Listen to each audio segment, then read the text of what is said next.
Қайырлы күн баршаңызға. Бүгінгі сіздерге 4-ші сынып математика 123-ші сабақ шеңбер мен дөңгелек тақырыбын түсіндіретін боламын. Мұқият тыңдаңыздар. Радиусы бойынша шеңбер және дөңгелек салуды үйренесің. Бұл сабақта бірінші есеп берілгенде диаграмма бойынша сұрақтар құрастыр деген екен. Бұл диаграмма біздің сынып оқушылары мектепке қалай жететіндігін көрсетеді. Диаграмма теңдей 10 бөлікке бөлінген, әр бөлігі 10%-ды құрайды. Диаграммадан не білуге болады? Қандай көлік қоршаған ортаға зиян келтірмейді? Бұл жерде 3-4 түрлі түс көрсетілген. Ол жерде сары түсінде жаяу, көк түсінде автобуспен, жасыл түсінде мәшинемен, күргін түсінде велосипедпен деп біздерге белгілеп көрсеткен екен. Осылардан біз сіздерге енді пайыз шығарып, есепті шығару керекпіз. Астындағы есіне түсір, есіне сақта деген мұқият оқып алыңыздар. Бірінші есепте біріншісіне мектепке қанша пайыз оқушы жаяу жетеді? 40%. Қанша пайыз оқушы автобуспен жетеді? 30%. Қанша пайыз оқушы машинемен жетеді дегенге 20%. Қанша пайыз оқушы велосипедпен жетеді дегенге біз 10% деп алып отырмыз. Және велосипед қоршаған ортаға ешқандай зиян келтірмейтінін сіздерге жазып қойдық. Сіздер де дәл осылай жазып алсаңыздар болады. Екінші есебімізде біздің тапсырманы орында деген, сен циркулдың көмегімен қалай шеңбер сызуға болатынын білесің. Суреттерді қара және алгоритм құр деген екен. Суреттерге қарасаңыздар, циркул сызғышты пайдалана отырып сызған екен. Ал енді біріншісіне радиусты сызғыштың көмегімен өлшеп аламыз. Екіншісі алынған радиус бойынша циркулдың көмегімен шеңбер сызамыз. Тура дәл суреттегідей айтылып тұр. Үшінші есебімізде жұптық жұмыс екен. Тапсырманы орында деген сөйлемдерді толықтырып жазу керек. А бөлігінде шеңбердің диаметр радиус ұзындығына тең. А бөлігі шеңбердің радиусы диаметр ұзындығына тең. Радиус мен диаметрін өлшеп, оларды жазу керек екен. Шеңбердің диаметрі 2 радиус ұзындығына тең, шеңбердің радиусын диаметр ұзындығын жартысына тең деп астына жазып сіздерге көрсетіп қойғанбыз. Дәл солай жазып алсаңыздар болады.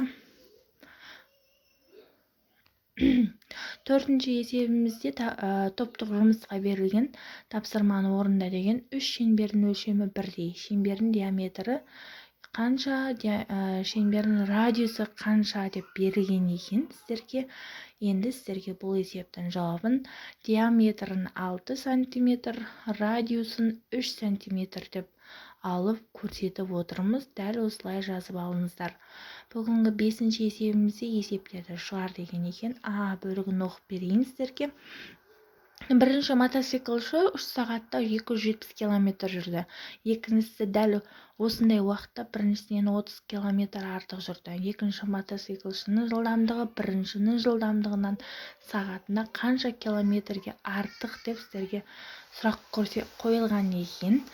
Міне сіздерге жауап ретінде осылай жаздым. Екінші мотоциклшінің жылдамдығы бірінші жылдамдығының сағатына 10 км артық екенін сіздерге көрсеттім. 6-ші есепте шеңберсіз радиусын өзгертпей циркулды осы шеңбердің кез келген нүктесіне қойып, тағы бір шеңберсіз екі шеңбердің қиылысқан нүктелері жаңа шеңберлердің центрі.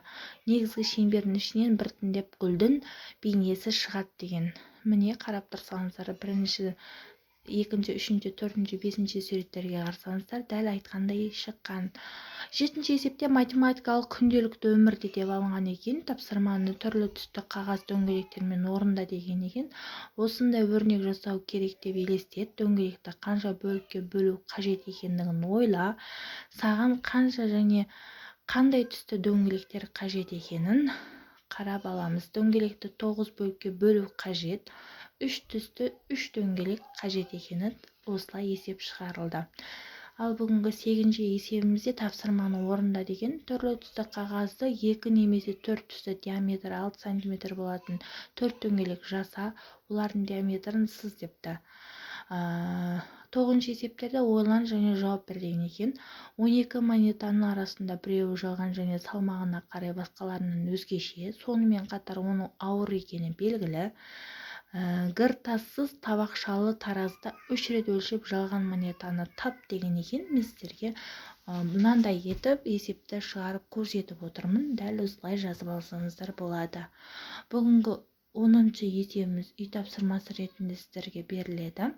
Есепті шығар деген 4 шеңбердің өлшемдері бірдей, шеңбердің диаметрі қанша екенін, шеңбердің радиусы қанша екенін сіздерге табуға беріледі, балалар.